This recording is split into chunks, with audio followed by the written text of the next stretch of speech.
حضرت شعیب پیغمبر علیہ السلام اور ان کی قوم کا تذکرہ فرمایا۔ ان کی قوم نے ان کو دھمکی دی کہ آپ واپس ہمارے کفریہ دین میں آ جاؤ وگرنہ ہم تمہیں قتل کر دیں گے۔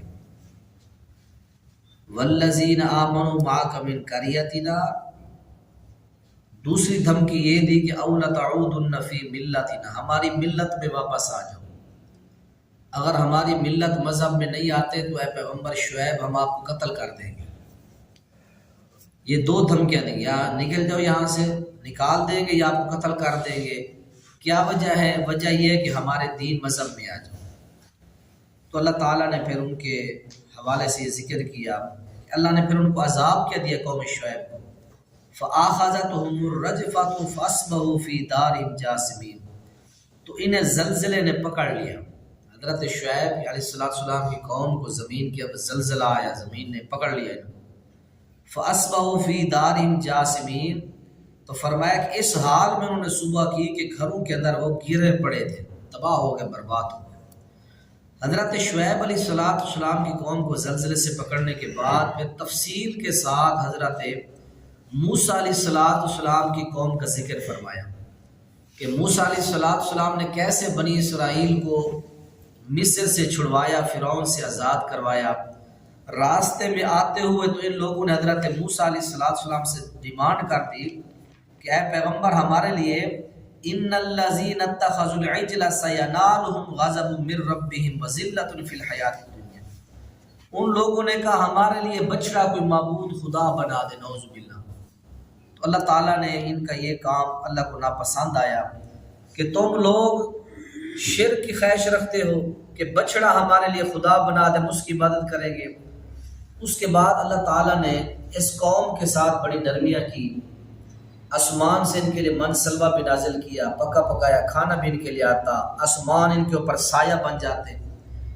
لیکن ان لوگوں نے اللہ تعالیٰ کی ہر طرح سے نافرمانی، ناشکری کی۔ اللہ نے پھر ان کے اوپر 5 قسم کے عذاب بھیجے۔ نمبر 1، فَأَرْسَلْنَا عَلَيْهِمُ الطُّوفَانَ، اللہ نے پانی کا عذاب بھیجا۔ وَالْجَرَادَ، اللہ نے ٹڈی کا عذاب بھیجا۔ نمبر 3، وَالْقُمَّلَ، اللہ نے ان کے سروں میں، جسموں میں، برتنوں میں، بستروں میں جوئیں ڈال دی، ہر جگہ جوئیں جوئیں۔ وَالزَّفَادِيَ، اور چوتھا اللہ نے عذاب یہ دیا کہ مینڈکوں کا عذاب نازل کیا، مینڈ کے اوپر سے گرتی، اللہ کا عذاب تھا یہ بہت بڑا۔ وَالدَّمَ، دم کہتے ہیں خون کو، اللہ نے خون کا عذاب بھی بھیجا، بارش کی صورت میں ہوگا جس طرح اللہ نے بھیجا۔ اللہ نے اس قوم کے اوپر 5 قسم کے عذاب بھیجے، لیکن پھر بھی یہ لوگ باز نہ آئے۔ اس کے بعد اللہ تعالیٰ نے 9ویں پارے کے اندر ایک بات بیان کیا ہے، آہد الستو بربکم، اے لوگو جتنے تم دنیا کے اوپر آئے ہو، عالم ارواح کے اندر میرے ساتھ تم وعدہ کر کے آئے ہو کہ تو ہمارا رب ہے۔ اللہ دنیا کے اندر جا کر ہم صرف تجھے مانیں گے، تیرے علاوہ کسی کو خدا نہیں بنائیں گے۔ تو اللہ نے فرمایا کہ پھر انسان بھول جاتا ہے، تو میں نے پھر یہ بات یاد دلانے کے لیے نبیوں اور رسولوں کا سلسلہ بھی جاری رکھا ہے، تاکہ وہ نبی رسول آگے وہ عالم ارواح میں بابا جی آدم کی پیٹ سے ساری اولاد کو نکال کے اللہ نے وعدہ لیا تھا، مانتے ہو میں تمہارا رب ہوں؟ سبھی نے کہا تھا کہ الستو بربکم، کیوں نہیں، ہم مانتے ہیں تو ہمارا رب ہے، لیکن وہ وعدہ آج آ کے لوگ دنیا میں بھول گئے۔ تو رسول آتے رہے، قرآن آگے اللہ نے سمجھا۔ اس کے بعد ایک عالم کا واقعہ اللہ نے بیان کیا اسی 9ویں پارے کے اندر، جس کا نام تھا بلم بن بعورہ۔ بلم بن بعورہ ایک عالم تھا، لیکن خواہشات کے پیچھے لگ گیا تھا۔ اللہ نے اس خواہش پرست مولوی کا تذکرہ، اس کی مثال کتے کے ساتھ دی ہے کہ فَمَثَلُهُ كَمَثَلِ الْكَلْبِ، اس کی مثال کلب کی طرح ہے۔ کلب عربی کے اندر بریک کاف کے ساتھ کتے کو کہتے ہیں۔ یہ خواہش پرست بن گیا تھا، اور ایک مفسر نے یہ لکھا ہے کہ جب اللہ نے کہا کہ اے موسیٰ پیغمبر قوم جبار کے ساتھ جہاد کرو، تو بعض لوگوں نے کہا حضرت وہاں تو بڑے بڑے لوگ رہتے، ہم جہاد کیسے کریں گے؟ تو انت وربک فقاتلا انا ہاہنا قاعد، تو اور تیرا رب لڑ، ہم نہیں لڑتے، ہمارے اندر پاور نہیں ہم لڑیں۔ بہرحال کچھ لوگ جو ہے وہ پیچھے سست ہو گئے، انہوں نے کاہلی اور بزدلی کا مظاہرہ کیا، لیکن کچھ لوگ آگے بڑھے، ہم لڑیں گے جہاد۔ تو قوم جبار جو تھی وہ ڈر گئی، تو وہ قوم اس بلم بن بعور عالم کے پاس آئی کہ تم کچھ کار ان سے بچا. یہ تھا مسلمان لیکن خلاف بھی نبی اور مسلمانوں کے ساتھ ہو گیا تھا، رشوت خور یہ مولوی تھا. تو الٹا حضرت موسیٰ پیغمبر اور آپ کے صحابہ کے خلاف یہ بد دعائیں کرنے لگا. جس طرح نبی کے دور میں عبداللہ بن ابی منافق تھا، یوں سمجھ لو اللہ کے نبی کی جماعت میں صف اول کا بندہ تھا، لیکن اللہ کے نبی کو دشمنی اور تکلیف پہنچانے میں سوئی کے ناکے کے برابر بھی موقع نہیں چھوڑتا تھا. سمجھ لو کہ یہ بھی وہی بندہ تھا حضرت موسیٰ کی قوم کے اندر.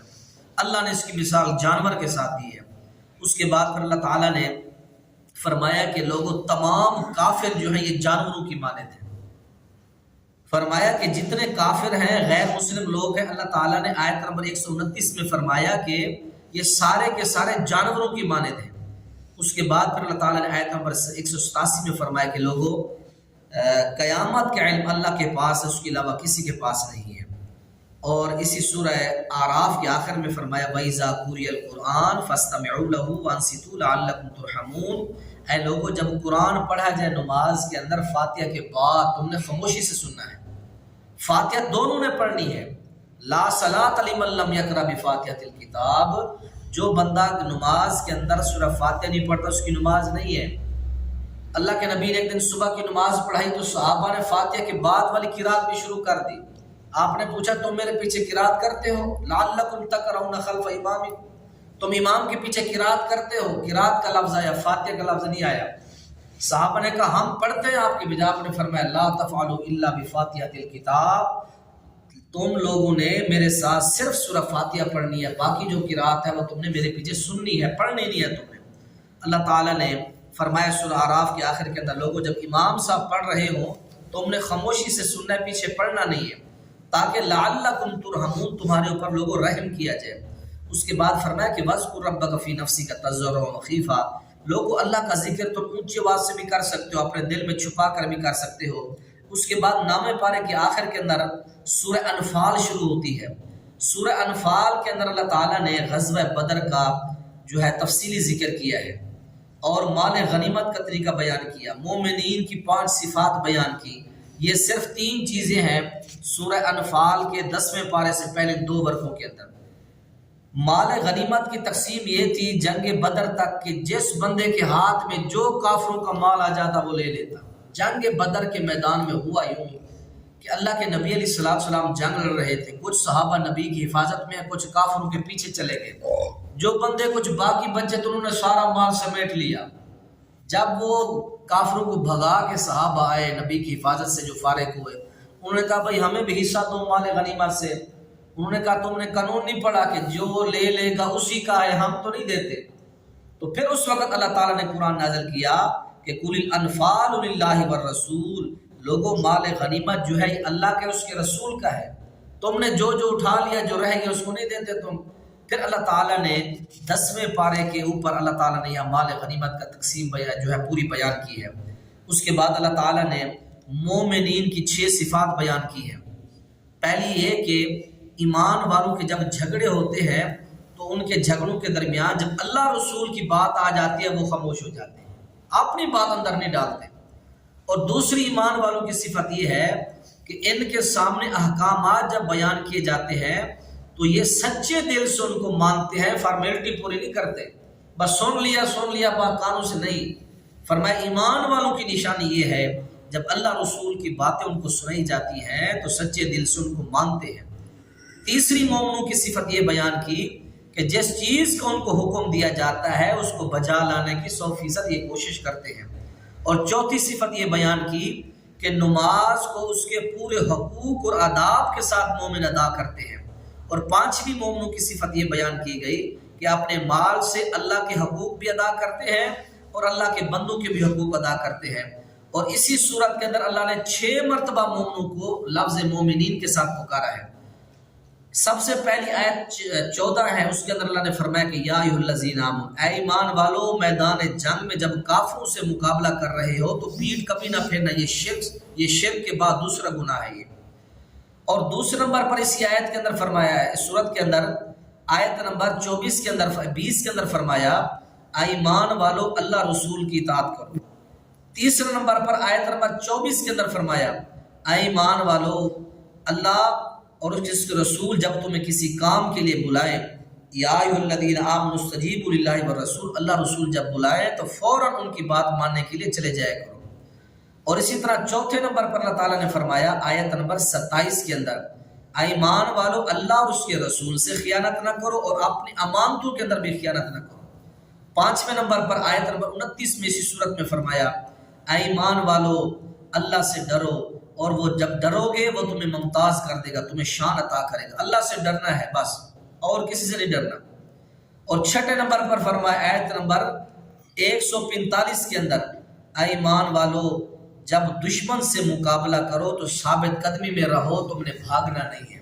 اللہ تعالیٰ تمہیں پھر ترقی عطا کرے گا۔ اللہ عمل کی توفیق دے۔